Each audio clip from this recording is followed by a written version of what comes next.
Kalau belum subscribe juga segera ya, supaya kita bisa terus mengikuti channel ini. Amin. Puji Tuhan, saya yakin hari ini adalah hari yang telah Tuhan ciptakan untuk Anda. Hari ketika Anda akan menerima jawaban doa. Yang percaya katakan amin. Mari kita buka firman Tuhan. Saya berikan judul sharing saya sebentar lagi adalah Ku Percaya Mujizat. Anda bisa catat, Ku Percaya Mujizat. Yoel pasal yang kedua ayat 21 sampai 27. Sambil Anda buka, saya akan bacakan. Jangan takut hai tanah, bersorak-soraklah dan bersukacitalah. Sebab juga Tuhan telah melakukan perkara yang besar.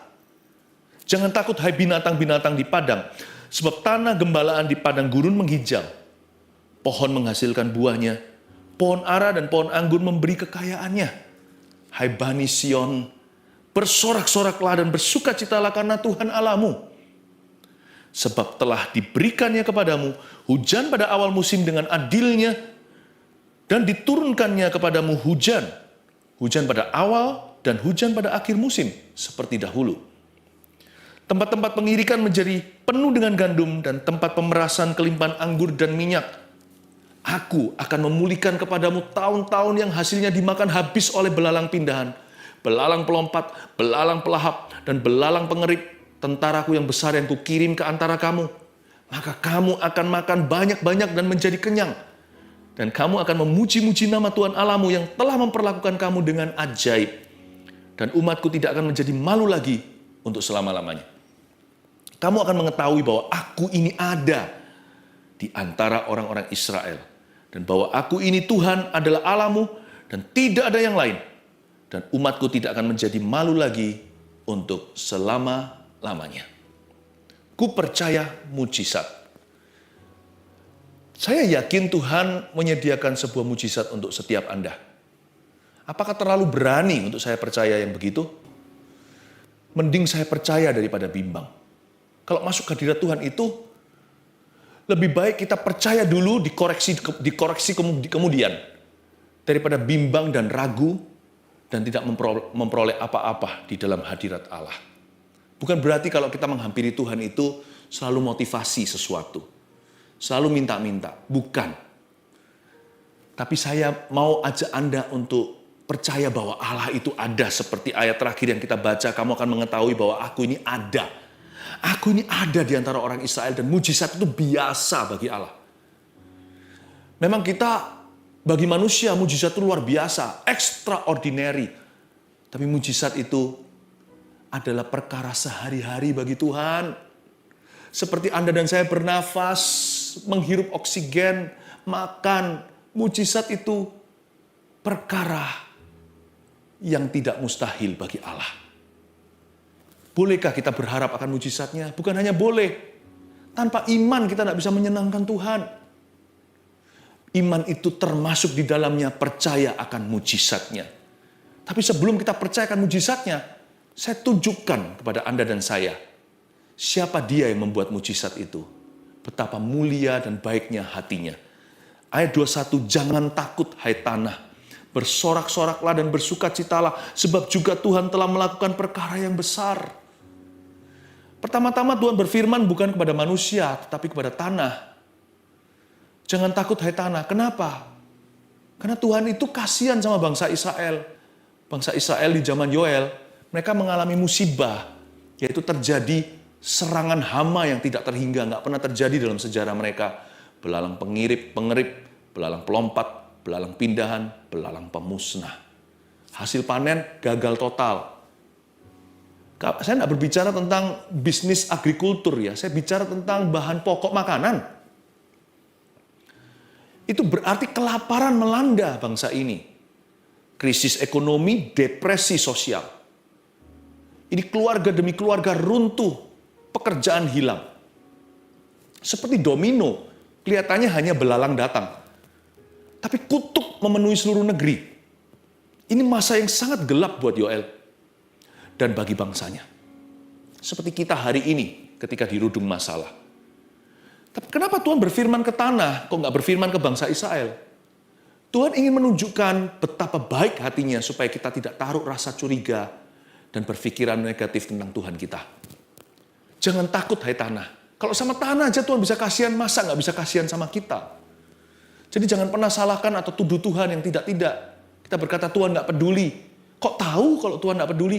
Tuhan sangat peduli. Sama tanah aja yang dilanda wabah, yang dimakan hama, yang gersang, yang hangus, masa paceklik yang berkepanjangan, Tuhan aja bisa kasihan sama tanah loh. Tanah itu bukan manusia. Tanah itu tidak punya roh di dalamnya. Tuhan aja bisa kasihan dan berkata, jangan takut ya, sebentar lagi aku memulihkanmu. Percaya mujizat itu nggak susah kalau kita nggak curiga sama Allah. Percaya sama mujizat itu gampang kalau kita percaya maksud hati Tuhan itu selalu baik dan mulia. Yang membuat kita susah percaya akan mujizatnya adalah karena kita nggak yakin Tuhan itu peduli. Tuhan mau nggak sih? Kalau kita memandang kebaikannya, mujizat masuk akal. Mujizat bukan sesuatu yang patut diperdebatkan. Mujizat itu adalah penyediaan Allah. Mujizat itu adalah cara Tuhan memperhatikan umatnya. Allah mau, Allah bersedia lebih dari mau. Allah rindu. Jangan takut, hai tanah, kamu akan segera mengalami mujizatku.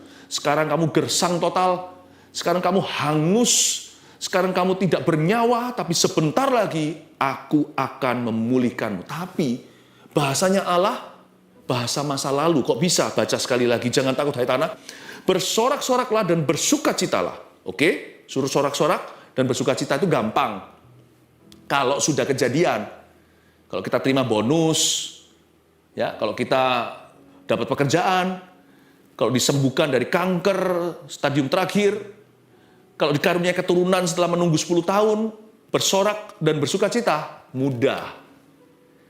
Tapi kalau belum terjadi semua itu, bisa nggak Anda bersorak-sorai? Bisa nggak kita bersukacita? Nah sekarang siapa harus cocokkan diri dengan siapa? Apakah Allah yang harus mencocokkan dirinya dengan kita?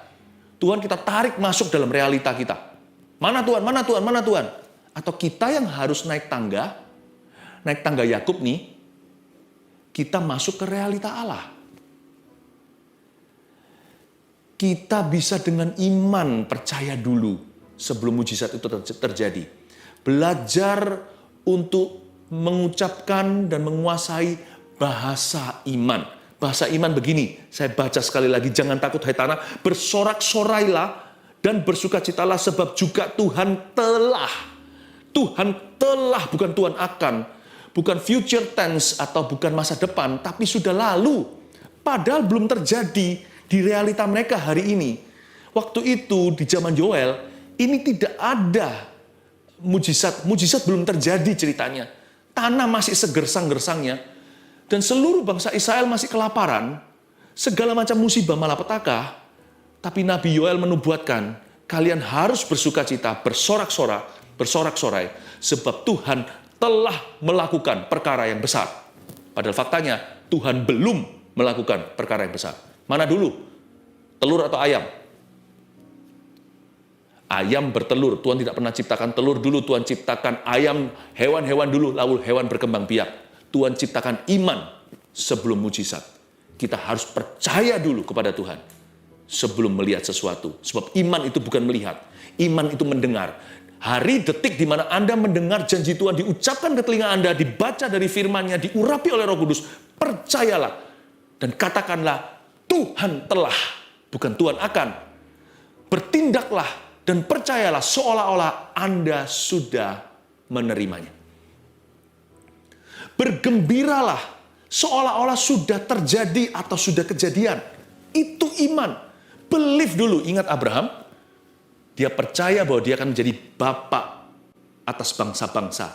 Anak satu pun belum ada, mereka sudah manullah. Udah tua, udah kadaluarsa, udah mandul lagi. Nggak dikaruniai. Tapi dia percaya dan Tuhan memperhitungkan itu sebagai kebenaran bagi dia. Bahasa iman adalah bahasa telah. Bukan begini, tunjukkan dulu aku baru bersukacita. Berikan dulu aku akan bersyukur kepadamu. No, bersyukur dulu. Seolah-olah Anda sudah menerimanya. Percaya dulu, seolah-olah sudah kejadian. Maka itu akan diberikan kepadamu. Begitulah caranya kita percaya mujizat Allah. Jangan takut hai binatang-binatang di padang, ayat 22. Sebab tanah gembalaan di padang gurun menghijau. Pohon menghasilkan buahnya, pohon ara dan pohon anggur memberi kekayaannya. Setelah Tuhan bicara kepada tanah, ayat 22, Tuhan bicara sama hewan. Kalau sama flora dan fauna aja Tuhan begitu caring dan peduli, apalagi sama kita. Dua ayat ini menurut saya adalah trailernya. Kalau kita mau lihat movie atau lihat satu bioskop gitu, filmnya belum datang, tapi sudah ada previewnya. Nah ini dia, ayat 21 dan 22 itu mencerminkan kasih Tuhan. Kalau sama tanah dan binatang, sama tumbuh-tumbuhan dan hewan aja Tuhan itu penuh sayang. Apalagi sama ciptaannya yang termulia. Apalagi sama manusia. Sebab manusia itu punya roh Allah. Dihembusi oleh roh Tuhan. Lihat ya Tuhan ngomong apa sama binatang. Ini Allahnya Nuh ini. Yang menyelamatkan hewan-hewan itu sepasang demi sepasang. Lihat apa yang dia katakan kepada bangsa Israel yang sedang dalam sengsara terpuruk dalam masalah. Jangan takut ya, hai binatang-binatang di padang. Sebab tanah gembalaan di padang gurun menghijau. Pohon menghasilkan buahnya, pohon ara dan pohon anggur akan memberi kekayaannya. Hai pohon, aku akan memulihkan kamu. Hai domba-domba dan lembu, nanti akan ada rumput lagi. Jangan takut ya, hai binatang di padang. Makanya tidak heran di kitab Amsal dikatakan orang benar itu akan memperhatikan hewan piaraannya. Tuhannya aja kayak gitu. Yang salah manusia Tuhan juga selamatkan tuh. Setiap binatang satu persatu masuk ke bahtera. Kalau Tuhan bisa sayang sama hewan piaraan, dielus-elus begitu.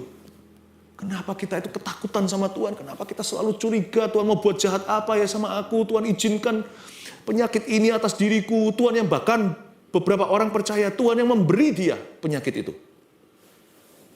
Kalau Tuhan kasih aku penyakit ini, jangan fitnah Tuhan begitu. Kalau sama flora dan fauna aja Tuhan begitu sayang. Apalagi sama manusia.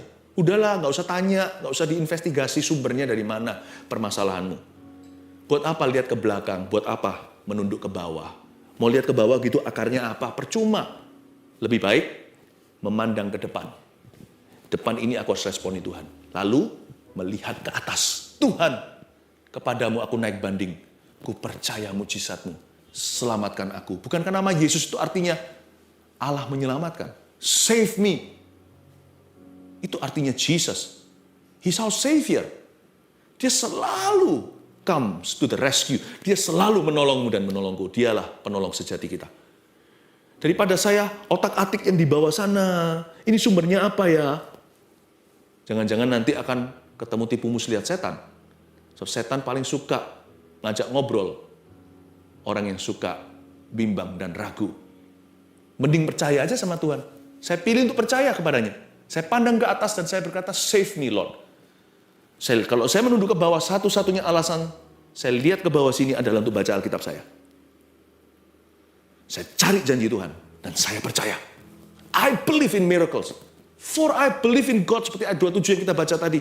Kamu akan mengetahui bahwa aku ini ada di antara orang Israel. Aku percaya kepada Tuhan. Aku percaya mujizat maksud saya. Karena aku percaya Allah itu nyata. Dan mujizat is not a big deal to God.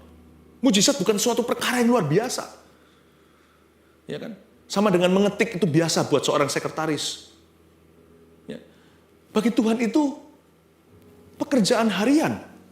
Bapakku bekerja, kata Yesus, selama hari siang. Nanti akan datang malam, di mana tidak ada lagi kesempatan.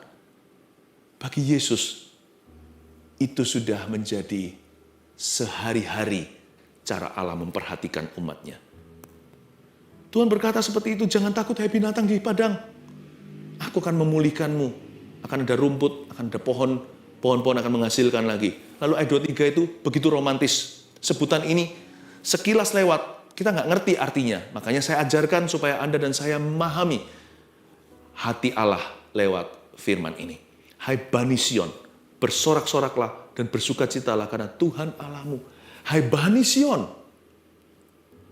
Hai Bani Sion di sini itu adalah sebutan rumahan bangsa Israel. Sion itu sebuah tempat yang Sion itu juga secara geografis bicara tentang the hill atau bukit yang di atasnya kota Yerusalem didirikan. Bicara tentang kota suci. Tapi Haibanisyon itu adalah sebutan ramah, sebutan sayang. Seperti suami dan istri memanggil, "Hani, sayangku." Atau sama anaknya, "Aduh ini, sini anak papa, sini sayang, anak mama." Dan Tuhan memanggil Haibanisyon. Itu panggilan Bapak kepada anak. Bersorak-soraklah dan bersukacitalah karena Tuhan Allahmu. Sebelum kamu lihat mujizatku, lihatlah hatiku. Aku mau, aku rindu, percayalah kepadaku. Aduh, sungkan minta sama Tuhan barang mahal. Siapa bilang mahal bagi Tuhan? Bagi Tuhan itu mudah. Jangan pernah kita itu mengkotakkan Tuhan dan memaksa dia turun ke level kita. Selain kita belajar berbicara bahasanya, pahami realita Allah. Tuhan itu sudah ada di masa depan kita. Kita di sini belum mengalami mujizat terjadi. Di depan sana kalau Anda percaya, sudah kejadian. Do you believe in His promise? Apakah Anda percaya akan janjinya? Haibanisyon, sini anak papa. Bersoraklah dan bersukacitalah karena Tuhan Allahmu. Kenapa disebut Banisyon ya? Kenapa? Tuhan ingin mengingatkan kepada bangsa pilihan yang dirudung masalah dan wabah pandemi zaman itu. Tuhan ingin berkata kepada mereka, kalian jangan lupa kalian itu keturunan siapa? Kalian itu keturunan Abraham. Anak Abraham itulah Banisyon. Bani itu kan keturunan. Kalau anak saya disebut Bani Philip Mantova, mereka harus ingat mereka anak Abraham. Mereka ahli waris janji juga. Tuhan ingatkan bahwa mereka itu adalah putra-putri kerajaan sorga. Makanya Tuhan pakai panggilan rumahan. You belong to me. You and I, we are family. Kamu milikku, kata Tuhan Yesus. Tuhan Yesus ngomong begini sama Anda sekarang. Engkau milikku. Engkau dan aku itu keluarga. Kita itu orang sendiri. Kau orang rumahanku. Engkau family. Haibanisyon. Bersorak-sorak dan bersukacitalah karena Tuhan Allahmu. Sebelum kita percaya akan mujizatnya, percayalah bahwa Tuhan adalah Bapa yang peduli, Juru Selamat yang mampu. Sebab telah diberikannya kepadamu hujan pada awal musim dengan adilnya dan diturunkannya kepadamu hujan. Hujan pada awal dan hujan pada akhir musim seperti dahulu. Sekali lagi Nabi Yoel mengajarkan kepada kita bahasa iman. Sebab telah diberikannya kepadamu. Padahal faktanya waktu bangsa Israel menerima nubuatan ini, mereka masih di dalam padang gurun, masih di dalam masa paceklik berkepanjangan. Tapi Tuhan berkata melalui nabinya, sebab telah diberikannya. Mungkin ketika firman ini diberikan, belum akhir tahun. Mungkin masih bulan-bulan awal. Hujan pada awal musim itu sekitar bulan Maret dan April. Hujan pada akhir musim di Israel situ adalah September dan Oktober. Saya nggak tahu mereka mengalami wabah ini bulan apa ketika nubuatan ini diberikan. Tapi mereka sudah mengalami masa susah berkepanjangan. Krisis demi krisis menerpa mereka. Apa boleh buat? Panen gagal. Semua lo gagal. Dan ini pasti banyak orang yang kelaparan, mati, kena disease atau kena penyakit. Dan Tuhan berkata lewat Yoel, sebab Tuhan tidak berkata sebab akan diberikan kepadamu hujan awal dan hujan akhir. Tuhan berkata sebab telah diberikan kepadamu, seolah-olah sudah terjadi, seolah-olah mereka sudah menerima. Kalau kita mau mengalami apa yang Tuhan sediakan bagi kita, maka kita harus masuk ke realita Allah. Satu-satunya jalan masuk pada kasih karunia Roma 5 adalah iman. Dan iman itu bukan melihat dulu baru percaya. Iman itu percaya karena mendengar. Melihat kemudian. Makanya Yesus berkata kepada orang yang meminta kesembuhan padanya, Tuhan berkata, terjadilah sesuai dengan imanmu. Iman dulu, baru kejadian. Iman dulu, baru keluaran. Ya, seperti kitab-kitab di Perjanjian Lama, kejadian keluaran. Setelah kita beriman, dengan sungguh-sungguh, kita di-usher masuk dalam realita Tuhan. Jadi di hati kita tuh dipenuhi dengan sebuah new reality. Seperti ada sebuah fakta yang sorgawi. Padahal aku di sini belum mengalami mujizat itu, hatiku percaya aku sudah menerimanya, maka itu diberikan kepadaku. Makanya Yesus berkata kepada kita seperti ini, jikalau engkau mengatakan sesuatu, kalau kamu tidak ragu akan perkataanmu sendiri, namun percaya bahwa engkau telah menerimanya, maka niscaya itu akan diberikan kepadamu tepat pada waktunya. Tentunya kita tidak bisa memanipulasi Tuhan. Iman itu bisa di-abuse atau bisa disalahgunakan. Saya sangat memahami itu. Yang saya sampaikan ini bukan semacam faith movement atau gerakan iman, bukan. Iman kita bukan pada iman loh ya. Iman kita adalah pada Tuhan dan pada firman ya. Iman pada iman itu begini, saya tutup mata nih, pikirkan mobil mewah, aku percaya, aku telah menerima mobil ini, aku percaya, aku beriman, dia masuk dalam realita hidupku. Aku percaya Tuhan sudah memberikan, aku sudah menerimanya, seolah-olah sudah terjadi dan sudah kejadian. Bim salah bim, buka mata, tiba-tiba ada mobil mewah. Itu halusinasi namanya. Iman kita bukan pada iman ya. I'm not having faith in faith. And I'm not teaching you to have faith in faith. Ya. Nanti kita jadi orang yang gegabah, ngawur, tersesat. Apa? Kita tidak beriman pada iman. Kita tidak main-main iman. Kita beriman pada firman. Dan firman, rema, Tuhan ucapkan di mulut kita. Kalau Tuhan tidak suruh kita jalan di atas air, siap-siap tenggelam. Kalau Tuhan tidak pernah janjikan kepada kita sesuatu yang kita inginkan, sesuatu yang duniawi contohnya, buat apa memanipulasi Tuhan? Ini bukan berarti iman pada iman. Saya ngerti bahwa iman bisa disalahgunakan. I totally understand that. Saya sangat memahami. Tetapi jikalau Tuhan sudah berfirman dalam hidupmu, itu firman Tuhan. Dan itu ditemukan dalam Alkitab. Dan janji Tuhan itu nyata. Dan hati Anda dalam posisi yang benar di hadapan Allah untuk menerima sebuah perjanjian. Dan Allah sudah pernah meremakan di dalam hidupmu. Percayalah, jangan ragu bahwa itu akan terjadi, itu pasti terjadi, dan percayai dulu bahwa itu sudah terjadi. Maka akan diberikan kepadamu. Bahasa telah bunyinya begini, sebab telah diberikannya kepadamu hujan pada awal musim dan hujan pada akhir musim. Bagi bangsa Israel kuno, mereka tidak punya irigasi untuk mengairi agrikultur mereka. Pertanian mereka bergantung sepenuhnya akan curahan hujan. Jadi para petani ini belajar untuk exercise their faith. Mereka lihat wabah yang luar biasa, melihat hama, panen gagal total, kelaparan kiri kanan. Dan mereka berkata kali ini, Tuhan, mereka diajari oleh Nabi Yoel, doanya begini, terima kasih untuk hujan yang akan kau kirimkan. Aku yakini hujan itu telah terjadi, sekarang lagi OTW atau on the way. Mungkin mereka mengucapkannya itu bulan Januari, mereka percaya untuk Maret, April. Mungkin sudah lewat, mereka sekarang di Mei. Mereka berkata, September, Oktober Tuhan ya, janjimu akan digenapi dalam hidupku. Mereka bukan percaya akan bulan tertentu. Nggak ada bulan yang keramat. Nggak ada hari yang keramat. Setiap hari adalah harinya Tuhan. Tapi kalau Tuhan sudah berbicara hujan akhir musim, mereka tahu itu adalah September, Oktober. Maka mereka klaim janji itu dengan iman.